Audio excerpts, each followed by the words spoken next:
Hello, my name is Ashley. I'm autistic, and um, I wanted to go over the term masking. I was thinking about it the other day, and I have always explained it like, see, I grew up nonverbal, and I went through a lot of trauma growing up, um, because of my parents, you know, um, just their situation, me witnessing it. Um, and then, there was physical abuse, there was all types of abuse and neglect, and they didn't understand my condition. They had a lot going on, and I humanize them today, for the record. And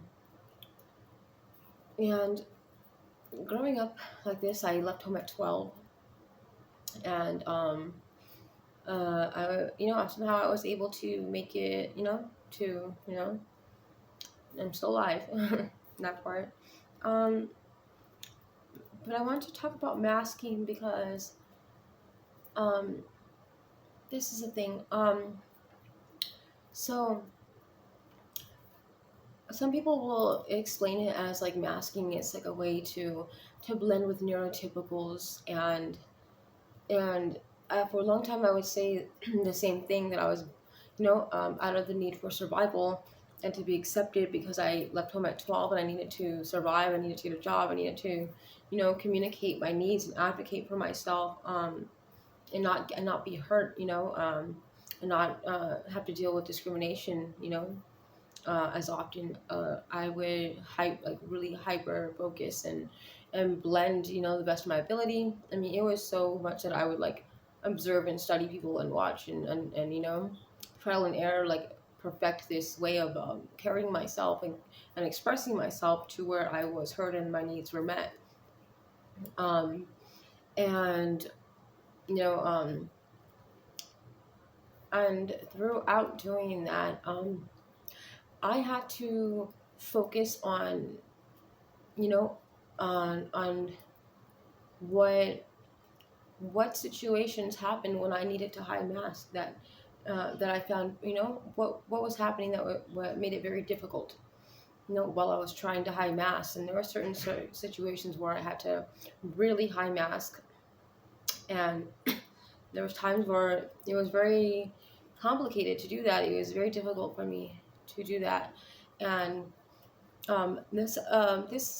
this kind of made me really have to get to know, like, my, get more in tune with myself, and my sensory issues. It helped me, you know though I did it as a need for survival, and I did mask being myself. At the same time, it made me really, when I studied the world and people, I I also had to study myself, to be able to mask so well. And what that did for me, it allowed me to understand my autism, you know, really well, which also made me even more capable of, well, just capable, in general. Um, and so masking is, I would agree with this one person that I heard say that it's not autism. Like, masking is not a characteristic or a symptom of autism. I would have to agree with him, though it is associated and linked to autism.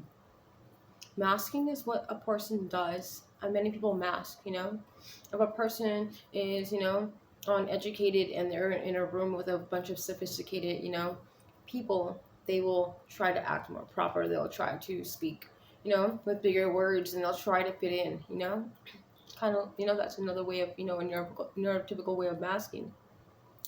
Um, and for me, it felt the opposite. I would sort of have to like dumb down to be considered normal.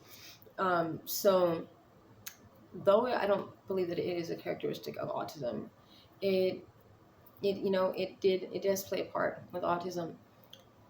So, I believe that masking is something that a person does as protection, as a defense mechanism, a survival instinct, and so I had a lot of, uncomfortable situations, probably more so than than your typical autistic child growing up because of the dysfunction in my home. Um, and they chose to ignore my autism. Um, and for the record, I feel that it was due to lack of, knowledge of autism and, their own trauma and their own situation going on, which is why I say I humanize them.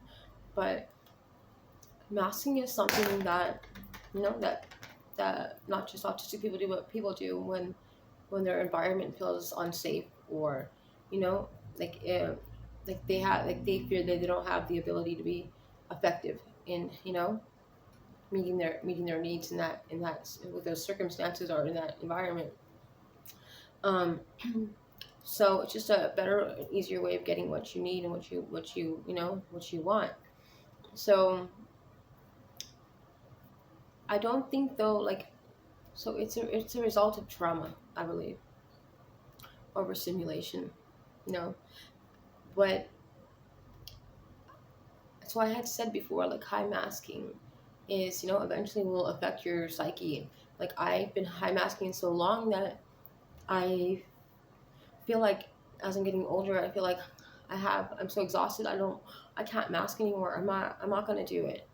You know, it led me to, drinking. I'm 4 years, not, I know I'm a recovering alcoholic. I've been sober 4 years, but I mean, it led me to feeling so uncomfortable and, so exhausted from masking that I would drink just to not think about it, not to feel the stigma of society, people looking at me weird and saying weird comments. Like, I didn't want to pick up on that. I didn't want to acknowledge it. And my sensory overloads, I would just numb it with alcohol. So, um, definitely masking is not good for a lot of reasons. But what I do think came good from it is by studying everybody else, made me study myself and know how to really understand my autism, so that I know what situations and what works for me, and I'm very in tune on what causes, I can express fully what's happening to me. I know how to find other ways to stem, to find, to help cope and, self-regulate my mind and my body. So those are the positive, effects of it. I do think though that once you have reached where I'm at today, that it's almost like putting a pin in it. It's like all the traumatic situations, all the things I didn't know how to face full on because of my differences and because of the dysfunction and because of my age at the time. It became easier just to mask and just, keep it together. But now that I've reached the point where I know who I am, I'm an adult, no one else can, physically hurt me. I feel like it's kind of a band-aid. Like, I can take the band-aid off now, you know? It's sort of like it's just unresolved, uh, coping skills, or, social skills. Now I'm not afraid to practice those social skills, or, engage and try. I'm not embarrassed. I don't feel less than. I'm proud to be autistic today. I don't need to hide it, nor do I want to. And so I feel that it comes a time when you're autistic that it's like, okay, I understand it was safe. It was a safety, mechanism. You did it just to, because you were unsure and it was scary, and you just needed to make sure that you can do what was expected of you. But when we're adults, we don't need to do what's expected of us all the time. It's really good to face situations, deal with them now, not later. So I would say that it is from trauma, you know, um, but I feel that autistic people have a better angle at it, a better, chance of, you know, being able to successfully, remove the mask, remove the band-aid, whatever you want to call it. And, you know, like, you can say strategically, you know, find a way to practice those skills now that we have reached this point. So, for the record, masking is not bad. It was a tool that we used. But once you get there and you're okay, I got all that down, it's okay to, you know, come out a little more and practice other areas that we were unsure of, or deal with difficult people and without masking. Just be you and slowly practice, pulling yourself out of feeling obligated, and that it's survival to not be you. it, just because it was a situation in the past doesn't mean that it's a situation today. If the world can change, so can I. And I just think that all autistic people should understand it, so that you don't process and store this as like, oh, the world never accepted me. No, the world was a different time back then. And I feel that if we want neurotypicals to accept us and to see us for who we are, we want people to understand our challenges, understand that we're different. But we don't want people to look at us like, oh, you're disabled. You want to have a pity party for me. That's not the situation with me, and I doubt that it is with I know almost all the autistic community.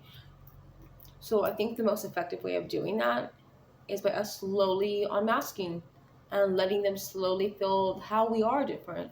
They don't understand that we're different because we mask. You know, it's like we're saying we're different, but we're not letting them, acknowledge.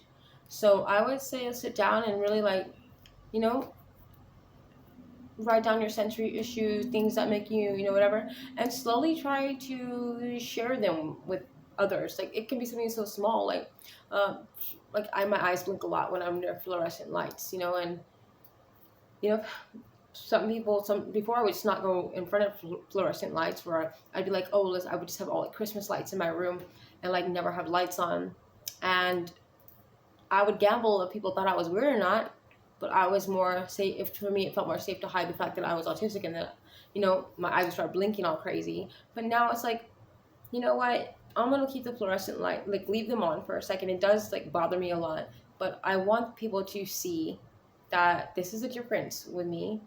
It does really bother my eyes. It makes me uncomfortable, and it makes me like, and I'm not gonna do this all the time, but I do want people to see that there are different challenges that makes us feel vulnerable, and to where we feel that we have to hide, and it's just really an understanding that we're looking for, just understand that we're different, and because we talk different sometimes, or our interests are different, doesn't mean that we're crazy, or that we have mental illness. It's not mental illness. Autism is not mental illness. It is not a disorder. It's just a difference. We accept neurotypicals, for being different. We expect to be accepted for being different. And the best way to do that is for us to accept each other. Like you can't go around saying, oh, neurotypicals don't care about this and they don't care. And I'm a good example. I grew up very abused, neglected, and they didn't understand my autism because it was a different time. Well, now I talked to my father the other day. I talked to my sister. She was like crying, and she's like, it wasn't like that. Like like she felt really bad. He felt really bad, and it's like, can't sit there and be like, oh, they neurotypicals, they're gonna get it one day, we have to have understanding also, and now try to engage and take off the mask. Like, they're never going to get it unless we do, and if we're adults, especially, I don't, I'm not going to go and say this and make a suggestion to a younger child with autism and that feels they need a mask. Maybe they do, because who knows what, home they grew up in, or if they have abuse going on in their house. I don't know what's going on with their life, but when I did it, it was necessary. So don't take it back. And, I do think that doing it over a long period of time is damaging. It kind of gave me like a shock, like I kind of feel like sometimes I feel like so what's it called, like I feel like I just witnessed like a something traumatic, because of my nervous system is so in shock. Like I'm just like always like ready and trying to like catch anything to make sure that I'm on point with what's expected of me, and it shouldn't be like that. So now today I'm going to be practicing just just being me. I saw another person on YouTube, and they were like, oh, okay, they're reading some, like, I guess, like, comments made by someone else saying, oh, you're not autistic, you don't look autistic. And then I noticed that this same girl that is autistic, she started being more exaggerative with her symptoms, not symptoms, but like her, mannerisms or characteristics that may indicate that she's autistic. So she she was doing it more, and I was like, she shouldn't feel that she has to do that just because, you know because someone's commenting on it. It's like she is practicing, being uh good at expressing herself, and she's practicing being good at communicating, and trying to meet neurotypicals in the middle. She shouldn't feel that she has to go and decline on in her progress of being expressive. Like, that's a good, it's a gift. She was able to you know get past the social stigma, and now they're putting her right back into it. So that was really unfair to do that to her. There's many different types of autistic people, and we should all be accepted. She shouldn't have done that, but at the same time, I understand why she did.